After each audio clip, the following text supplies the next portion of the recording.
د لوی سپېڅلي څښتن تعالی په سپېڅلي نامه چې ډېر مهربان او رحم کوونکی دی. ټولو قدرمنو لیدونکو کتونکو ته سلامونه او درناوی. ملګرو، نن به در سره په یو دوه موضوع باندې خبرې کوم. موضوع پاس کولی شئ تاسې په هغه متن کې ولولئ انشاءالله تعالی. نو دغه مسله داسې ده چې اول خو در سره زه یوه ویډیو هم نشرومه، خو د ویډیو نه مخکې اول د حماسي صاحب یو ټویټ هغه در سره نشروم، بیا به انشاءالله تعالی په هغې باندې هم خبرې کوو. نو بیا لکه دا اول دا ټویټ زه تاسو سره د هغې دغه کومه، څنګه دا په دې سکرین باندې راشي اوس. او حماسي صاحب یو ټویټ کړی وایي دښمني له هندوانو سره ده او دروازې په مقبوضه تورخم او مقبوضه چمن کې بندي کړي ترڅو زمونږ بیچاره بزګرو ته زیان واړوي. دا منافقت دی. پاکستان باید خپل حد وپیژني او بالمثل عمل ورسره وشي. خیر ګورو به دا وخت به هم تیر شي. زما تړلی لاس او ستا درنې درنې څپېړې یو وخت خو به اشنا دا په حساب کې راولم. نو دا خو د حماسي صاحب هغه ټویټ و، تاسو سره مې شریک کوم. بیا یو بله ویډیو هم در سره شریک کوم، خو دا ټویټ ما در سره ځکه شریک کوم چې زه تاسو ته د په اړه باندې یو څو خبرې کوم، ځکه د پنجاب آرمي همیشه یو داسې سیاست پر مخ باندې وړي تر هغه وخته یو ګوند یا یوه ډلګۍ یا ګوندونه سپورټ کوي تر څو پورې چې هغه د افغانستان په ویجاړۍ او دغه وخت په حکومتونه پرې راوپرځوي. چې کله هغه حکومتونه راوپرځېږي او افغانستان تر یو حده پورې ویجاړ شي او هماغه ګوندونه چې دوی سپورټ کړي او هغه کله په واک کې راشي، نو بیا د هغې سره هم هغه دوستانه تعلقات نه ساتي. او هغه کوم ګوندونه چې بیا په واک کې راځي هغه هم په دوی باندې پوهیږي چې د پنجاب دغه کوم آرمي چې ده یا اسټبلیشمنټ دا دوه مخی سیاست پر مخ باندې وړي او صرف د افغانستان د ورانولو لپاره کار کوي. لکه څنګه چې خپله دوی مخکې د پاکستان حکومت چې و په دغه باندې څه د هغې لکه د روسیه او د چین او د دې ځایونو څخه به مرستې ترلاسه کولې او طالبان یې سپورټ کول یا ملاتړ یې وو. خو چې کله په حکومت کې راغله اوس هم دماغه طالبانو په خلاف باندې دي، د هغې حکومت هم نه تسلیموي او بلکې نورې داسې ډلګۍ ورته پیدا کوي چې د هغې په مقابل کې ودرېږي او حتی د هغې په ضد باندې به امریکا ته ماډې ورکوي. د پنجابي اسټبلیشمنټ یا د پنجاب آرمي هغې مقصد صرف دا دی چې افغانستان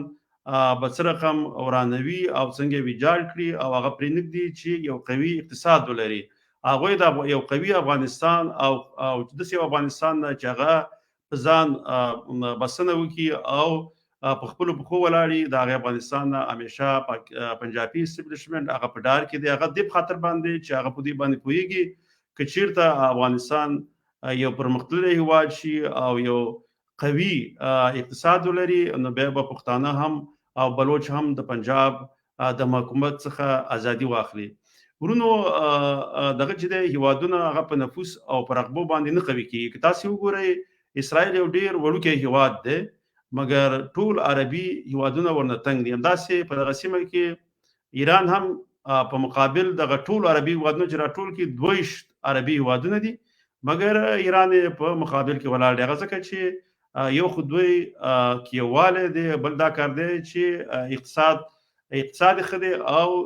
دغه دی دا یو قوي پرمختللی هیواد دی او ټکنالوژي هم ښه ده. نو حتی کله کله امریکا ته هم سترګې برګوي. خو زمونږ پښتانه چې یو خو مونږ په دوه برخو باندې ویشل شوي، بل دا کار دی چې کوزي پښتانه چې دي هغه اوسه پورې لا په دوی پوهېږي هم نه چې دوی د پنجاب په غلامۍ کې دي او دغه کې دي د هغې د اثر او رسوخ لاندې دي او دوی خپلې ازادې فیصلې نشي کولی. هماغه پالیسي چې د پنجاب نه جوړېږي هماغه پر مخ باندې ځي. زه در سره د جنرال مبین یو ویډیو هم شریکوم، د هغې نه وروسته به بیا ما سره چې دی راساسې بیا راځي، خو هغه به وروسته راځي. د هغې نه بیا وروسته زه په پښتو باندې یو څو خبرې کوم په پښتو ژبه باندې. نو تاسو لومړی دغه ویډیو وګورئ ځکه مخکې خو سره ما د حماسي صاحب هغه ټویټ شریک کوم، اوس در سره د دغه شریک کوم، د جنرال مبین دا ویډیو در سره شریک کوم. کی هغه اولیتونه چې موږ درلودل ټول سرحدي ځایونه په معمولي بانو باندې بند کړل. اوس طالب څه وکړي؟ د هغوی په وړاندې جګړه وکړي، خو نه شي کولی. همدغه سالمه ډیپلوماسي به په مخ وړي، هیوادوالو سره به کینی. ولې په کومه وجه؟ څه خبره ده چې ناټو ته د 20 کاله پولې خلاصې وې، باروت او بمونه دې رالېږل. اوس د ما هیوادوالو انار، انګور او رومیان په باډرونو کې په فرضي کرښه باندې خوسا کیږي. دا د مور او د میرې سلوک ولې کیږي؟ اسلامي هیواد هم ځان ته وایي، زموږ خواخوږی هم ځان بولې. تر ټولو مخکې په نړیوالو غږ هم کوي چې حکومت په رسمیت وپېژنه. نړۍ لا په رسمیت پېژندل په ځای پرېږده، تا خپل پولې د وړو په خاطر باندې افغانانو د بند کړي غوړي نه ورته راپرېږدي. له ده خوا نه زموږ د هېواد د خلکو هغه د یو کال خواري عباس یو نیم سلنه 2.5 ته ټیکټ ورسوه چې کله طالبانو اقدام وکړ. دوی وایي چې پی آی یو له هغه شرکتونه ده چې په نورې نړۍ کې ناستې ته نه پرېږدي. زړې تیاري زه په دې ډارېږم خدای نخواسته د افغانانو کوم ناورین سره مخ نه کړي. د همغو زړو تیارو په ما باندې احسان کوي. 2.5 ټیکټ کوي، 2.5 تر امریکا تګ او راتګ ټیکټ ده. پولې دې بندې کړي. د موږ د هېوادوالو ورشه وګوره په دې فرضي کرښې باندې څه حال ده. 100 کانټینره انار د یو سړي خوسا کیږي. انار هغه میوه ده چې ټوله نړۍ ورته ضرورت لري. په پولې دې په ما باندې کړي. دغسې یو حالت، دغسې امن، دغسې یو باثباته هیواد د چا لورېږي نه، که نه یې لورېدلی. 20 کاله د امریکانو ته ناټو ته باروت او بمونه ورکول په ما د وړه بند کړي دي. ډېره مننه. مبین صاحب تاسې په سپینو خبرو کې ډېر مشهور وئ او واقعا نن هم اشاره ورته وکړه. بس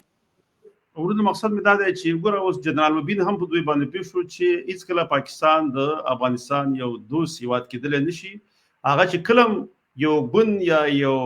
پارټي یا چار څه ورته وي او که هغه سپورټ کوي، د هغه د خپلو مقصدو او مغرضو مقاصدو په خاطر یا هدفونو په خاطر باندې کوي. هغې کې هغه خپل مقصد یو مقصد دا دی چې افغانستان وران او ویجاړ شي او افغانان په خپلو میندو کې همیشه په جنګ باندې اخته وي او دغلته دغه ناورین وي چې دوی مخکې لاړ نه شي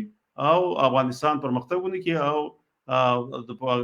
د پاکستان پښتانه د هغې سره یووالی ونه غواړي او د هغې سره یو ځای کېدل ونه غواړي. همداسې بلوچستان. بل راځم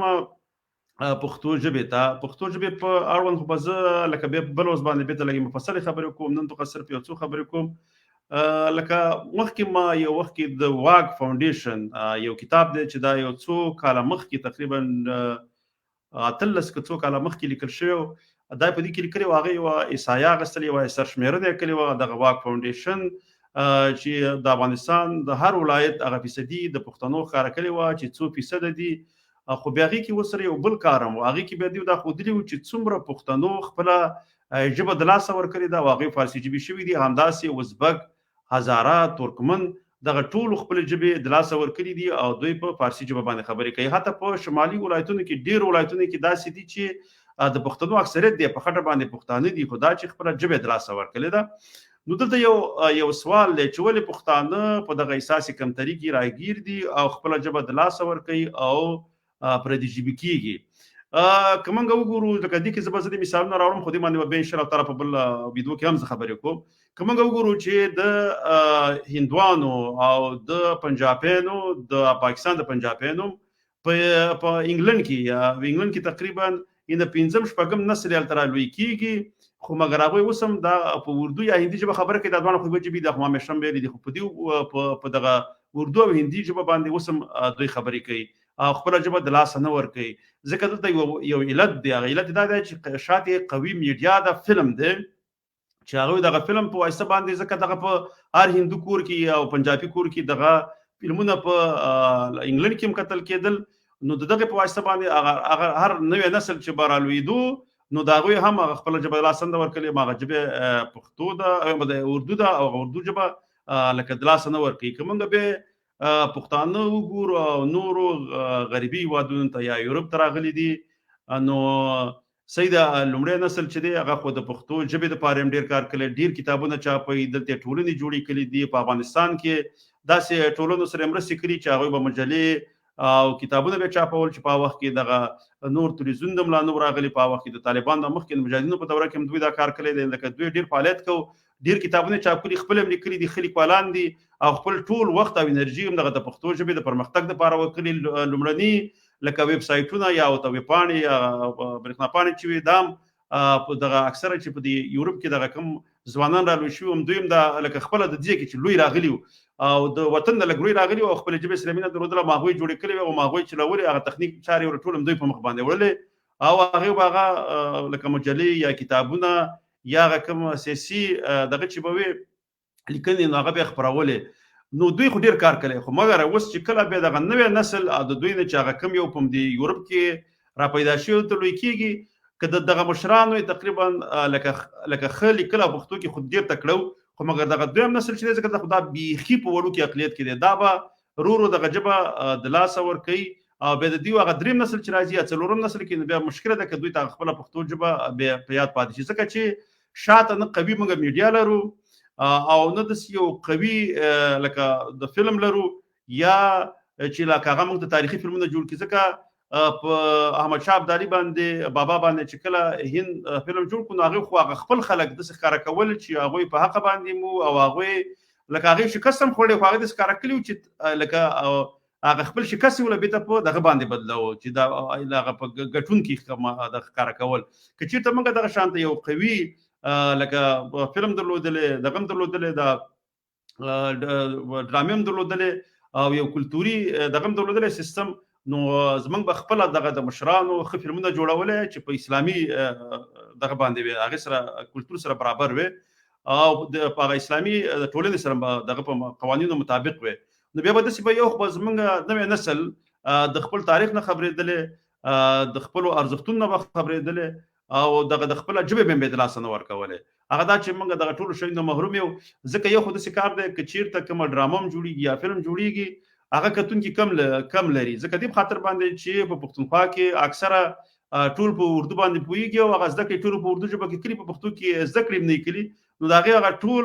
رجحان یا هغه دغه چې هغه دا هغه اردو ډرامو ته یا اردو فلمونو ته افغانستان کې هم داسې چې دي لکه پښتانه ما خو ویل چې 10 او هغې 12% هغه واک فاونډیشن ښکاره کړي چې دا پښتانه چې دي فارسي ژبې شوي نور تقریبا د هر پښتون چې هلته زده کړې کړي هغه په دري ژبه یا فارسي ژبه باندې پوهېږي نو هغه به ایراني دغه سریالونه ګوري او ورسره په څنګ کې هغه فلمونه ګوري چې تاجکي یا دغه یا خپله په افغانستان کې فارسي به جوړ شوي یا هغه کتابونه هم هغه لولي نو دغسې هغه خپله هغه کتونکي هم بیا کمي نو چې د یو لکه اوس خو دې وختونو کې هر څه لکه په دغه باندې روان دي په اعلاناتو باندې روان دي نو که چیرې لکه اوس یو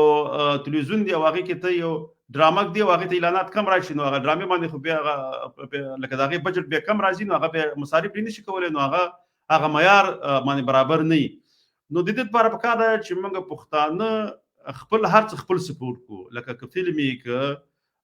ډرامه یې که کوم بل پروګرام یې چې دا په خپله ژبه کې وګورو او هغه ته هغه کومه دغه چې ده لکه د مالي مرستې ورسره وشي نو هغه به بیا هر څه لکه هغه سیستم به بیا برابر روان وي خو زه انشاءالله تعالی په دې باندې به زه په یوه بله ورځ خبرې کوم ځکه ما سره سټوډیو کې نن اساس هم شته هغه به لنډې خبرې وکړي نو بیا زه دا پروګرام بندو نو اساس به زه راواخلم سټوډیو ته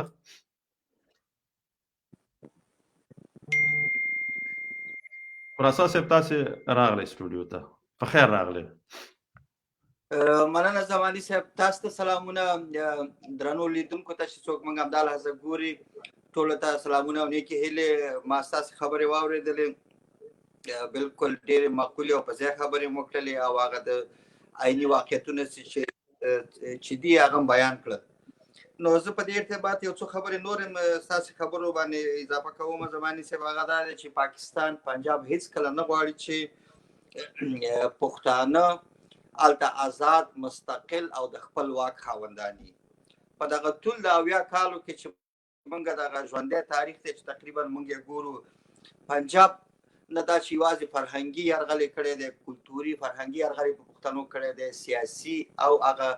جغرافیایي لحاظ باندې مکمل دغه د پښتنو باندې دی یرغل کړی دی او دغه په مختلف شکلونو باندې استعمالوي اول خو ورته اساسي خبره چې ژبه فرهنګ کلتور تاریخي دا هر څه ولا ورکل ځکه چې په یو تدریسي سیستم کې چې دا شی نه په دغه کې نه په تدریس په نظام کې نه طبیعي خبره ده یو نسل نه دویم نسل دریم نسل دغه هر څه د یاد اوسي هغه په خپل پنجابي روحیه باندې دغه نسلونه دغه پښتانه تربیه کړل دغه بل غټه خبره ده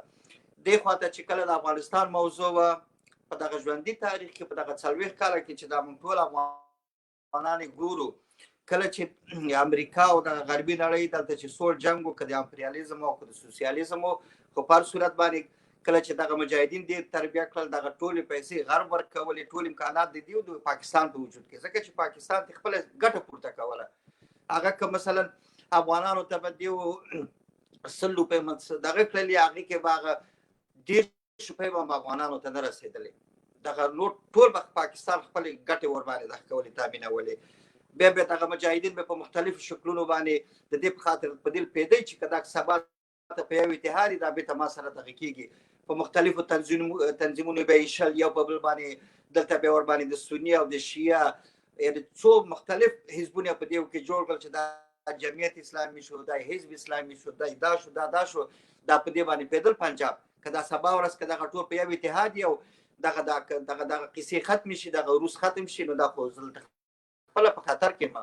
نو دغه هر کار چې پنجاب کړی د زماني صاحب د ډیر شعور او د ډیر دغه استفاده کړې ده او هغه به متاسفانه په موږ پښتنو باندې هم د تطبیق کړی دی ځکه چې موږ په ټول تاریخ کې پښتانه په هر شي باندې چې به موږ وروسته به پښیمانه کیږو په وروسته په واقعیت پیږو هغه کله چې وخت یې زی زموږ فکر زموږ ذهن په دې کار نه کوي چې واوره دا موږ په چی شي کې په کوم موقف کې په کوم حالت کې ستو موږ ته څه پکار دي چې باید څه وکړو هغه بس یو څو پښتانه پکې را پیدا شي څه پکې پیسې مېسې وخوري یو څو هغه د ملایانو نه استفاده وکړي یو څه پکې هلته تربیه کړي یو څو فتواګانې پسې ورکړي هغه مسله به حل شي بیا به پنجاب تر یو وخته پورې هغه خپلې ګټې هلته تامینوي په پښتنو باندې تامینوي بیا چې هغه وخت تېر شي بیا بس بیا په بله لوبه ورباندې شروع کړي په پښتنو باندې دا زموږ پښتنو ته پکار ده چې ټول په اتحاد په اتفاق خپل ځان وپېژني خپل ملت وپېژني خپل هغه ګټې وپېژني چې زموږ ګټه په څه کې ده زموږ اتحاد زموږ دا هر څه په څه کې دي ځکه چې تر څو پورې چې یو ملت قوي ملت باعزته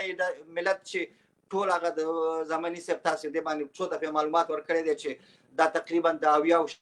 شاوخوا کې میلیونه پښتانه دي دا که په دغه منطقه کې یو قوي قوم یو اتحاد یو ژبه یو کلتور یو فرهنګ ولري دغه ټوله دنیا به د دې نه عزت به هم کوي قدر به هم کوي زموږ به هم قدري د دنیا به هم قدري د هر څه به قدري نو دې ته کار پکار دی زماني صاحب زه ډېرې خبرې نه کوم نو الله دې وکړي چې زموږ په پښتنو کې اتحاد اتفاق ورورولي یووالی پکې راشي دا زموږ د ټولو په ګټه ده او دا خبره چې زه کومه که زماني صاحب کوي دي که نه زما شخصي ګټه شته دی او نه پکې د زماني صاحب شخصي ګټه شته دی موږ فقط هغه څه چې واقعیتونه دي ځکه څه چې دنیا ښودلې ده څه چې تاریخ ښودلی دی چې یو قوم چې دلته سره په کلونو قومونه سره جدا او بیا چې سره یو ځای شول اوس د دنیا قدرتونه دي هغه یعنې موږ هغه کار کوو هغه څه افغانانو سره شریکوو چې هغه په علمي ډګر باندې دنیا ښودلې ده تاریخ ښودلې ده چې دغه فورمول د اتحاد د اتفاق د قومونو په ګټه دي دا څه نو زه ډېرې خبرې نه کوم دوستانو تاسو ټول ته ښه شپه غواړم که تاسې چې لرئ ښه ګڼئ به انشاءالله به ښه شپه به نورې خبرې ما ورباندې وکړو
او د مایک بند و لکه مایک مې بند و راسا صاحب تام غږ نه کوو چې مایک بند دی